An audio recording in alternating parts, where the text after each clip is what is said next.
nëse do të tregojshim cinik, mund të pyestim është shpëtim apo falje borxhesh për klientët e pushtetit apo për super të pasurit.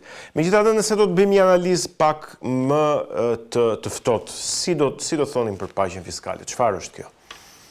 Unë mendoj që paqja fiskale ka të bëjë më shumë me atë, le të themi, marrëveshjen e pashkruar që bën qeveria apo institucionet hetimore me vetë biznesin, që mos bën pjesë më të evazionit fiskal dhe informalitetit. A do të ndihmoj kjo? Mendoj që deri diku do të ndihmoj. Nga ana tjetër, kemi falin të detyrimit hetimor ato që kanë mbi 10 vite dhe falin të detyrimit hetimor. Nga një anë duket sikur këto diskriminohen, le të themi, pozitivisht dhe bizneset të cilët janë të drejta, do duhet që ato që kanë, të them të drejta sepse çdo gjë e kanë bërë në bazë të ligjit dhe detyrimet i kanë shlyer në kohë etj. Duket sikur për to, le të themi, nuk ato diskriminohen negativisht. Por unë do ta shikoj në aspektin pozitiv. Pse e them këtë? Sepse të gjitha ato biznese që normalisht kanë dhe detyrimet hetimore dhe qëllimi i kësaj nisme unë mendoj që është më tepër për kundra informalitetit dhe evazionit fiskal, këto biznese që bën janë pjesë e evazionit fiskal sidomos, janë pikërisht ato biznese të cilët prishin dhe tregun. E them se prishin tregun sepse dalin me produkte, shërbimesh dhe produktesh me çmime pra produktesh dhe shërbimesh më të ulta, ku një biznes i cili operon pra sipas komfort gjithë rregullave, ai patjetër që nuk ka atë luksin për të ulur çmimin, ndërkohë një biznes që bën evazion fiskal patjetër që e ka këtë mundësi. Ndaj unë mendoj që kjo është një nisëm sa pozitive, por nga ana tjetër dhe ndërgjegjësuese, pra pas kësaj nisme faljesh, detyrimesh, kamat vonesash apo penalitetesh, ka një tjetër objektiv qeveria, që qeveria t'i jap dorën biznesit dhe t'i thotë që nëse unë po të fal dhe këtë herë, por ti duhet të vazhdosh sepse nuk është vetëm çështja e faljes, por është dhe çështja e rregullimit të pasurive financiare që do të ndikojë pra në mungesë të kontrolleve më pas. Të gjitha këto janë nisma që qeveria do të tregojë që nuk kemi ndëshkues nëse ju vetë raportoni gabimet dhe nëse nuk i përsërisni ato, sepse jemi një vend në fakt që do të futemi në Bashkimin Evropian dhe imagjino për një vend i cili pjesë më të madhe të biznesit e ka në evazion fiskal apo ka dhe biznes që operojnë në informalitet, se si do të komportohen ato pra në arenën europiane, pra tregu europian, sidomos i biznesit, është tepër i egër dhe i bie që një pjesë e mirë e biznesit nuk do kenë as mundësi të rezistojnë kësaj konkurrence. Kështu që unë mendoj që paqja fiskale ka një mesazh të brendshëm në kuadrin e atyre faljeve, pra që vetë qeveria ka vendosur të bëjë. Pikërisht që të formalizohen dhe të mundohen të jenë konkurrues në treg, por duke qenë pra tatim pagues të rregull. Qartë, shumë qartë të shpjegove. Dhe për të ardhur tek një çështje e fundit që dua të flasim së bashku, inteligjenca artificiale dhe kontrolli dhe transparenca e prokurimeve publike. Kemi nisur në fakt këtë vit politik në shtator me ministren Diella, ministren e prokurimeve publike, inteligjenca artificiale. Po çfarë mund të themi më tej?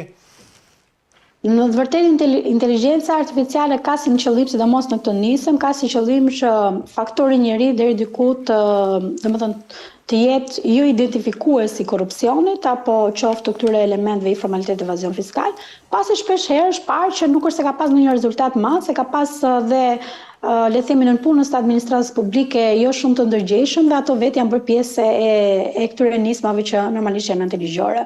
Kështu që me anë të diellës apo të instrumentave të tjerë që do të bëjnë kontrolle rastore sipas inteligjencës artificiale, nën kuptohet që të jemi më të drejtë në kontrollet që bëjmë në dhënien e prokurimeve publike, pra të jemi disi më objektiv. A do të realizohet ashtu siç është parashikuar, kjo vlen për të parë në fakt, sepse unë mendoj që edhe tek inteligjenca artificiale nuk mund zgjidhë gjithçka, se nëse do zgjidhte diçka në fakt fenomenet të informalitetit dhe evazionit fiskal ka dhe në vendet e Bashkimit Evropian, aty ku ligji zbatohet, aty ku qytetarët janë më ndërgjegjshëm, kanë më edukim financiar.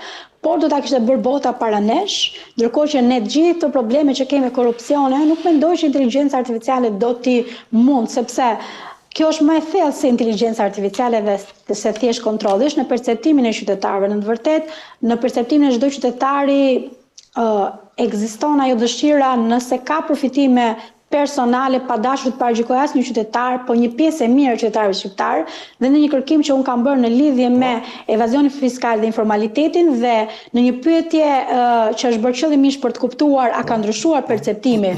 Pra nëse do të ishte një moment që ju do të kishit përfitime financiare, do të përfshiheshit në evazion fiskal dhe informalitet dhe më shumë se 90% e qytetarëve që kanë marrë në studim janë përgjigjur që nëse do të kishin përfitime personale, do të përfshiheshin.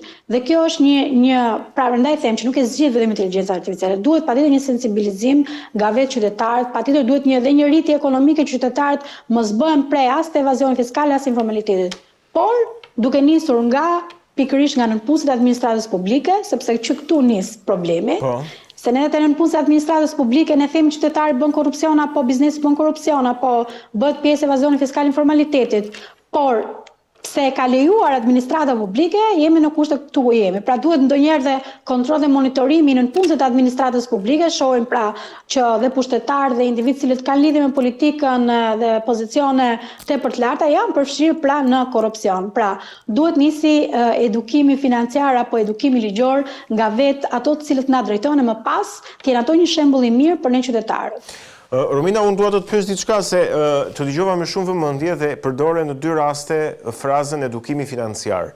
Çfarë nënkupton me edukim? Është një gjë shumë e rëndësishme, duhet ta theksojmë, po çfarë nënkupton ti me edukim financiar dhe ku gjenden kurrikulat e edukimit financiar? Kam fjalën këtu për një publik të gjerë, jo për studentët e financës apo të ekonomisë. Qartë, kuptohemi. Absolutisht. Edukimi financiar në fakt duhet të fillojë që në sistemin parauniversitar dhe këtë e them me bindje. Pse? Ja t'jap një shembull të edukimit financiar. Shkojmë në një dyqan, atëherë blejmë një produkt dhe ai nuk na jep kupon tatimor. Së pari, kuponi tatimor na nevojitet, që është një detyrim që biznesi duhet ta japë. Detyrim ligjor, patjetër. Po patjetër, ndërkohë që ne vetë nuk e kërkojmë, mos edhe nëse na jep të mbaje. Ky është një problem. Kjo tregon që ne nuk kemi edukim financiar të mjaftueshëm. Pse na duhet kuponi tatimor? Në radhë parë ne duhet ta tërheqim patjetër.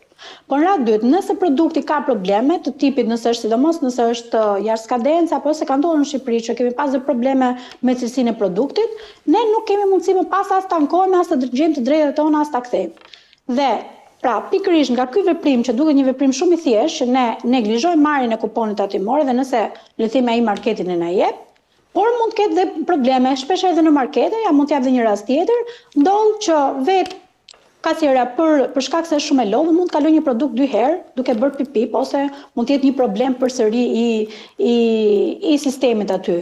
Ndërkohë që në moment që ne shohim faturën, del që ne dhamë për shembull 2 produkte, ndërkohë që ne kemi vetëm një produkt në qeset tona. Kështu që me atë kupon tatimor ne mund të themi që shikoj un kam një produkt, por edhe këtu, ndërkohë që këtu e ke 2 produkte. Pra gjëra të tilla që duken shumë të vogla, shumë sporadike, ne na ndihmojnë në gjurmëshmëri. Kështu që ky është një nga shembujt e edukimit financiar. Një shembull tjetër mund të jetë që shpeshherë për shembull rastin e të rinjve, por jo vetëm të rinj, shpeshherë ne duhet kërkojmë dhe vetë të jemi pjesë e tregut formal të punës. Sepse shpesh pra ne nuk kemi ndonjëherë informacion. Për shembull, nëse shkojmë në vitet e shkuara, pritët tanë pa dieni, kam menduar se janë pjesë e tregut formal të punës dhe sot nuk marrin as gjys pensioni për shkak se as një pension të pjesshëm sepse ka menduar se është pjesë e tregut formal, ndërkohë që nuk e ka pas informacion, pra nuk ka ditur se as si ta kërkoj të drejtën. Sot e kemi të thjeshtë, shkojmë te Albania shohim, ndërkohë dikur duhet shkonim në tatime. Pra këto janë pjesë ose ndoshta nuk dini as ku ta kërkoni të drejtën, apo të sigurimin shoqëror. Pra të gjitha këto janë pjesë e elementeve të edukimit financiar.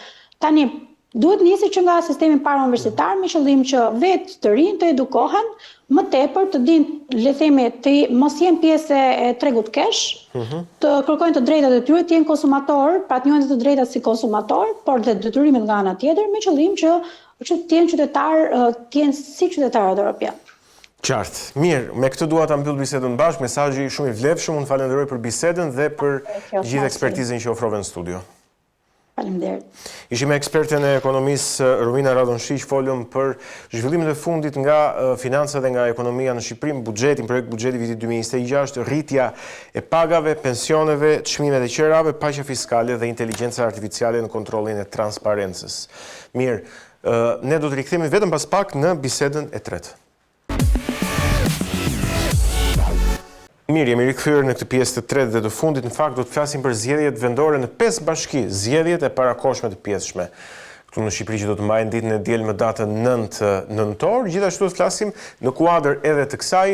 Në fakt, do ta nisim me reformën territoriale që po planifikohet të ndodhë në bashkëpunim mes dy forcave të mëdha politike dhe propozimet e diskutimet të ndryshme në lidhje me këtë çështje. Mirë, unë kam kënaqësinë që të kem lidhje të drejtë për drejtë për të folur për këto tema zotin Agron Haxhimali. Zoti Haxhimali, shumë kënaqësi që jemi së bashku, unë të falenderoj. Faleminderit juve.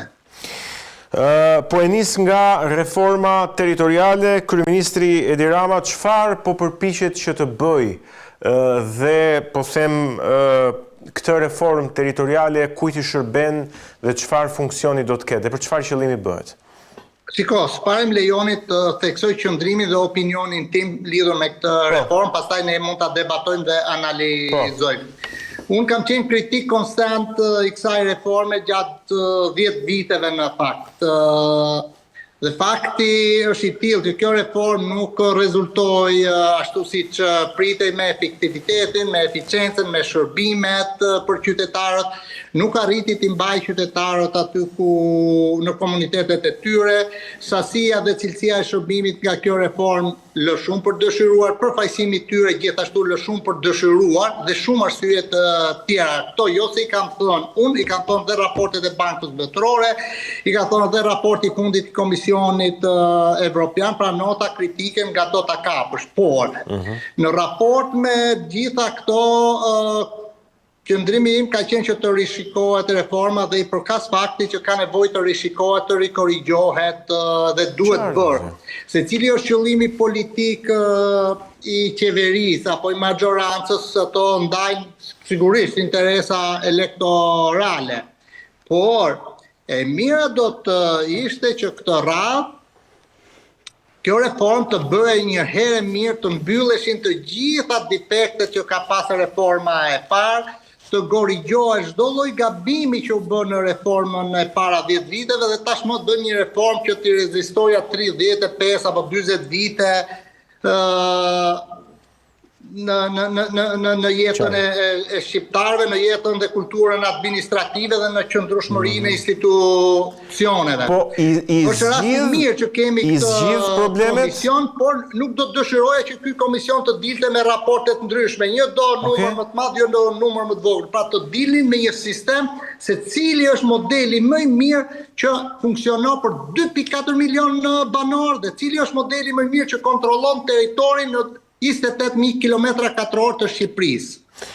I zgjidh problemet, ti po thuaj që do të ishte mirë që të ishte një reformë përfundimtare që t'i adresonte të gjitha problemet.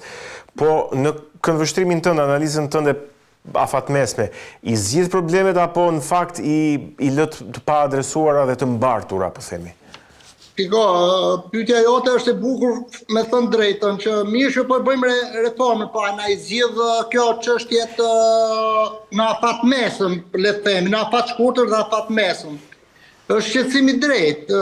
Edhe unë në bindjen time një reformë sado e mirë, e mrekullueshme të bëhet, dhe pse këtu kemi goxha pikë pyetje, nuk është vetëm çështje e numrit, çështje e vullnetit politik, është mënyra se si e ndërton tërë sistemin e qeverisjes vendore, është mënyra se si gjithë sistemi kushtetues, institucional, demokratik, administrativ, si është organizuar gjithë sjellja e shoqërisë tonë. Janë këto dimensione që e bëjnë një reformë të qëndrueshme. Nuk e bën vetëm fakti që kemi 61, po shkojmë ke 36, kemi 61, po shkojmë ke 90 bashki. Por mbaret shumë, jo vetëm nga dimensioni territorial, por mbaret shumë dhe nga sistemi administrativ, çfarë shërbimesh do t'ju japësh, çfarë përgjegjësish dhe të drejtash do t'i japësh. Mbaret shumë nga sistemi financiar.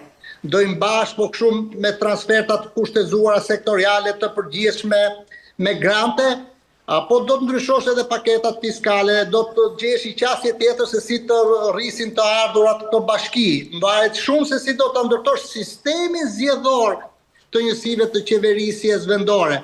Do t'i lesh me 3 mandate, do i lesh këshillin kështu siç do i zgjedhësh kryetarin drejt për drejt apo nëpërmjet listave të këshillit bashkiak.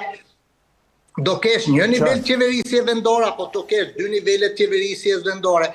Pra ka shumë të bëj kanë shumë bëjnë të gjithë të dimensionet që lidhen me mënyrën se si qaset pra kultura kombëtare, në qoftë se dimensionet kombëtare, politika kombëtare, institucionet kombëtare janë jo të shëndetshme aq sa duhet, përrjedhoj edhe institucionet edhe institucionet lokale do t'i përngjajnë pak a shumë me ndryshime shumë të vogla qasjes kombëtare. Ndaj themi që kur një shtet është i shëndetshëm vertikalisht, ai është i shëndetshëm dhe horizontalisht. Qartë.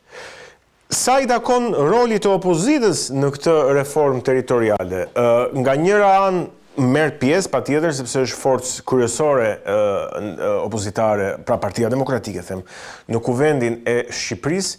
Nga ana tjetër po themi akuzon qeverinë se po përdoret kjo reformë për manipulim politik. Pyetja ime është por roli i opozitës në këtë. Se nuk po dua t'i futem tani atyre teorive konspirative që thonë që opozita dhe majoranca janë bashkë për përfitimet e tyre për të bllokuar sistemi sa i takon reformës zgjedhore, po edhe sa i takon reformës territoriale gjithashtu e njëjta gjë.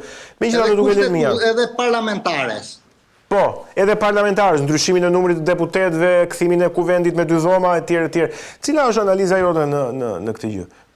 Shiko, unë i përkas faktit në fakt që partitë politike janë aty për të ulur, për të bizetuar, për të diskutuar çështjet me interes kombëtar, për të diskutuar çështjet në sektor shumë të rëndësishëm jetik, për të diskutuar reformat të tilla, qoftë për pushtetin mendor, qoftë për parlamentin, qoftë për sistemin zgjedhor. Unë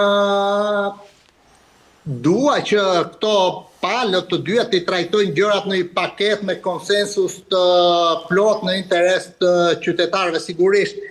Për sa kohë shqiptarët kanë votuar partitë politike, do të thotë që kanë deleguar pushtetin e tyre, të drejtën e tyre, votën e tyre, që politikat i ndjekin ato dhe në një farë mënyrë na pëlqet ky është sistemi, ne duhet të pranojmë këto. Por nëse në përgjithësi, nëse pastaj hyjmë në detaje, shiko, opozita